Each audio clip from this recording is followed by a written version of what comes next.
What's going on, housemates? Marcelo here, and I am recording this video a couple of hours after our 1-1 draw at Stamford Bridge against Chelsea in what, in different contexts would probably seen as a decent point. But of course, given the run of form that we're in, and it's November now, it does feel like 2 points dropped, and I do just have to be blunt in saying that it does feel like our title hopes are all but finished now. I said in the full-time post, I still don't think it's completely gone, right?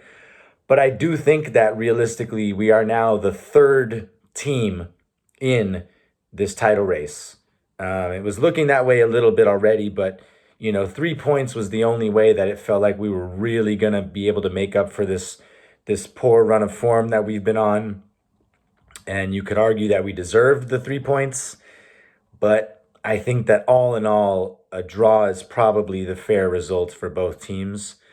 Not too many talking points, I think, for the most part. In the first 10 minutes, we were under some pressure, but then we started to kind of control the game. The main talking point, or the first major talking point, of course, was Malo Gusto missed what was somewhat of an open header.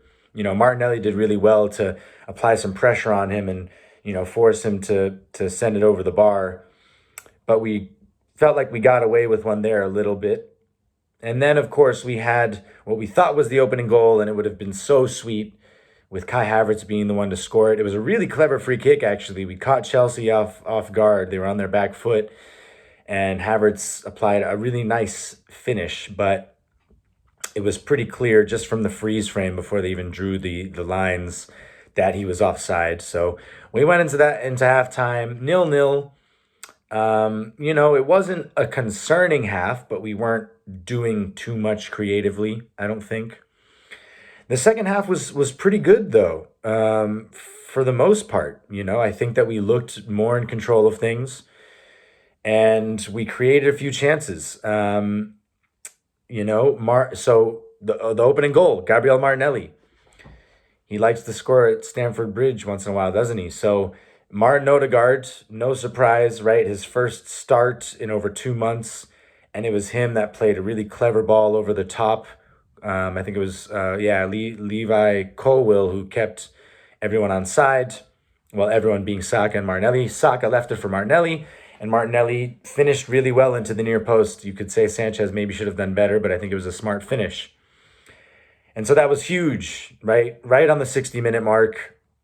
A good time to score a goal. And unfortunately, we only held on to the lead for 10 minutes.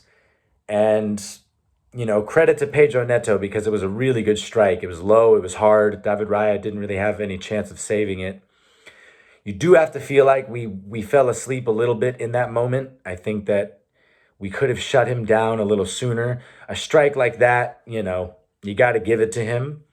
And Timber did try to close him down, but I still feel like maybe we could have been a little bit more proactive, knowing that he's left-footed and he's capable of striking a ball well. So 1-1 in the 70th minute. And then, from there, really, I have to say that Mikel Merino coming on, he really helped a lot. And I think that he had some moments where he showed his composure. He was under a lot of pressure. And, there were one or two times where I thought he held on to it too long, but he ended up shielding the ball really well and keeping the play going instead of always taking the easy route and passing backwards. He was able to turn out and find a forward pass, if not at least the sideways one. So credit to Marino when he came on because I think he made a really good showing of himself. And we had a few moments. We did have a few moments. There was that one ball in from Saka, I think it was. Marino wasn't able to anticipate it and stretch out enough to get a touch on it. That could have been a goal. There was another one where Marino tried to head it, and then Kai Havertz almost was able to get a touch on it. I wonder if Mikel Merino maybe could have more intentionally laid it into the path of Havertz. I haven't watched the highlights again, so please take it with a grain of salt. But I do think maybe if he just sets it up for Havertz instead of trying to get the hit, it looked like he wanted it to go on goal himself, and it was an awkward angle for him to generate the power for it. So I don't mean to be nitpicky because, like I said, I was really happy with Marino's cameo. And then, of course, right at the end, Saliba found himself on the left side, and he played the ball in, and Trossard just wasn't able to get the touch on it. That should have been a goal. Now, I still am under the impression that Saliba was offside. I saw Cucurella step up. He timed it really well when he stepped up, and I think Saliba would have been off. Someone in the comment section for the full-time post said that he was actually onside, so I could be wrong there, and if I am wrong, then this would be a completely different video if Leandro Trossard applies a very simple finish. But again, it's not really worth focusing too much on any one player because at the end of the day, we just didn't quite have enough. We created 4 big chances, and you know, on another day, I think we definitely win that game. And again, on another day, a point at Stamford Bridge is a solid result, but alas, we didn't get it done in the end. And so I do feel now like this is going to be a season where we need to make a cup run and win a cup, whether it's the FA Cup or the Carabao Cup.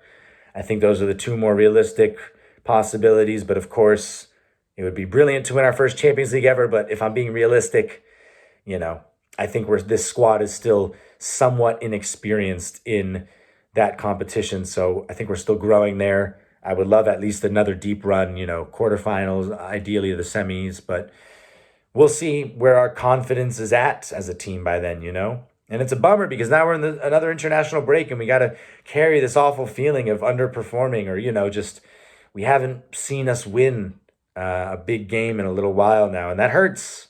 It really hurts, man, because it's only November and it already feels like the league is beyond our reach. So, yeah, you know, not too much else to say about it, really.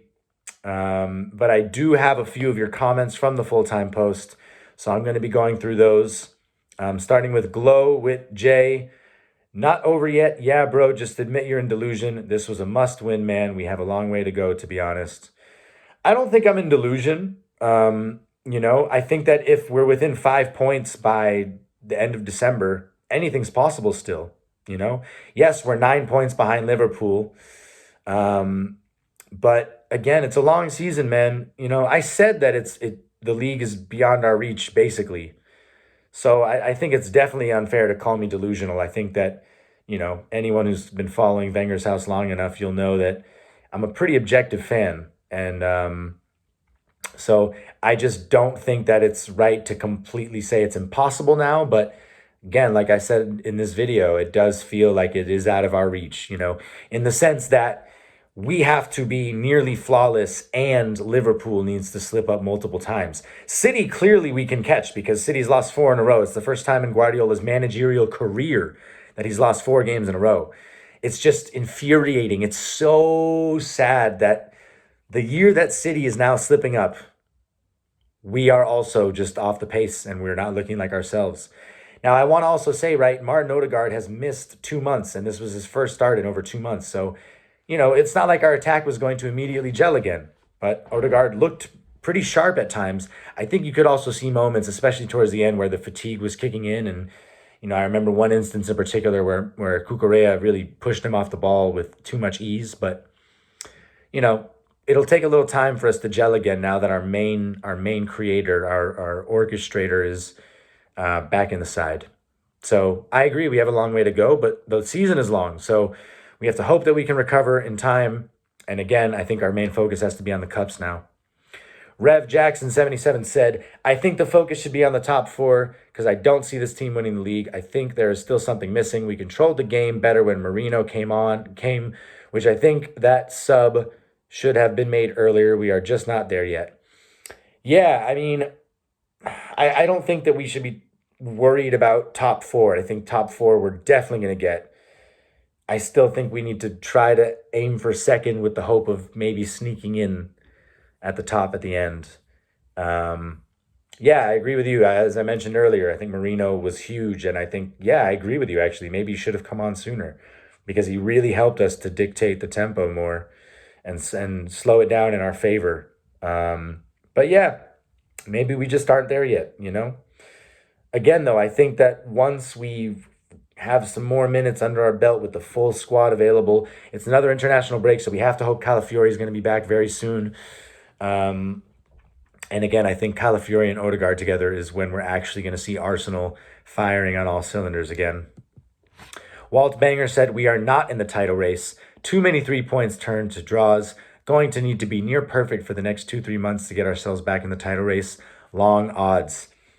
Yeah, I mean, I largely agree with you. I think we are still in the title race, but like I said, I think we're the third horse in that race. So, yeah, we are going to have to be nearly perfect, and that's very hard in this league. So, like you said, long odds, man, but better long odds than no odds, I guess, right?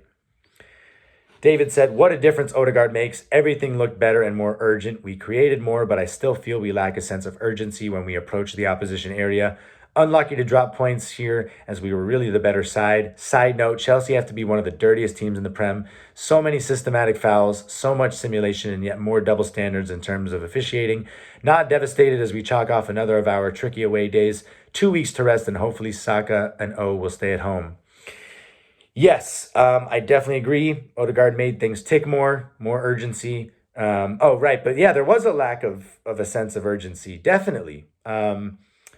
And again, I think that just comes to the lack of rhythm that we've had with Odegaard back in the side. So, we're used to sort of being slow in attack over these past 2 months without him there. So we have to hope that we can catch up to the pace that we had set really last season, the second half of last season.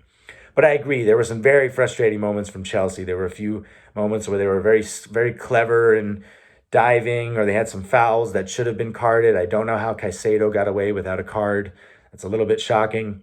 Again, though, I don't look at this result and think that, we didn't get the 3 points because of officiating. I know that's not what you're insinuating, David, but yeah, I don't want to talk too much about officiating. So yeah, again, Saka as well, right? He looked like he might have picked up something. It looked like maybe a groin situation. I don't know, but yeah, we have to hope that he's staying home so he can rest, recover properly. The same with Declan Rice. I mean, he played, of course, but you have to hope that his toe is okay. Trom's Outdoor said, "I'm fine with this, to be honest. I knew the squad wasn't good enough to expect us to win the title.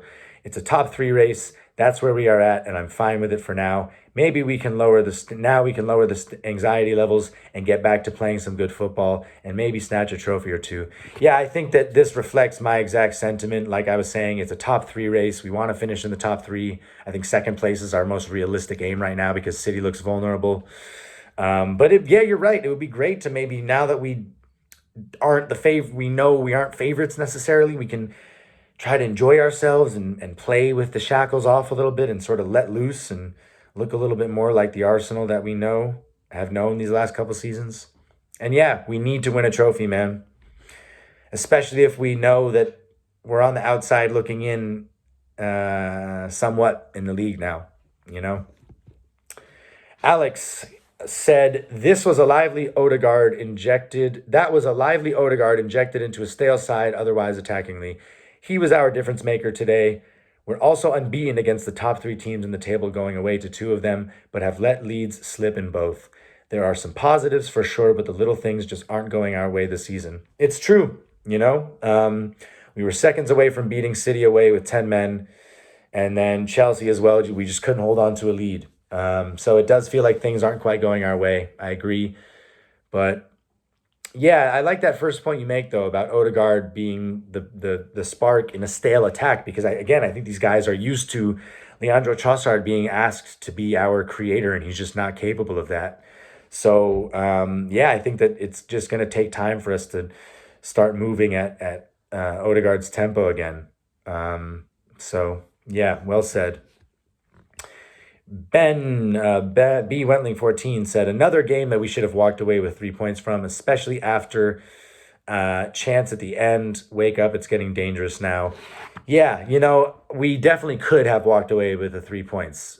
Again, we had a couple of big chances, what felt like pretty big chances that we didn't capitalize on. And again, if we took one of them, then this would be a very different tone and a very different vibe. But that's football, man. That's football sometimes. And I agree that I think we're going to start picking up the pace very soon.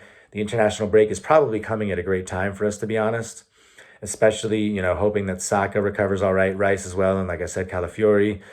So, we just have to be hopeful that when we come back, we're bang on it because, yeah, it just hasn't been going our way. So that's it for me today, folks. Frustrating result again, but you know, I love Arsenal. I moved to London because of how much I love Arsenal. I'm just so proud to be an Arsenal fan at the end of the day. It hurts me to see us not leveling up again like I wished we would, and it's not too late for us to reach greater heights again, but it's been a frustrating first half of the season, man. There's no other way to put it. So we just got to keep the faith and hope that these guys can at least apply as much pressure as possible on Liverpool and finishing above City at least. Again, that means nothing at the end of the day. I know I'm not going to be happy with that or settle with that, but at the very least, man, if we're not going to take advantage of them slipping up all the way to win the league, at least finish above them and hope that we can just apply some real pressure to Liverpool. So I'll be back soon with a video, folks. Thank you as always for being here, and I will talk to you soon. Come on, you Gunners. Peace, everyone.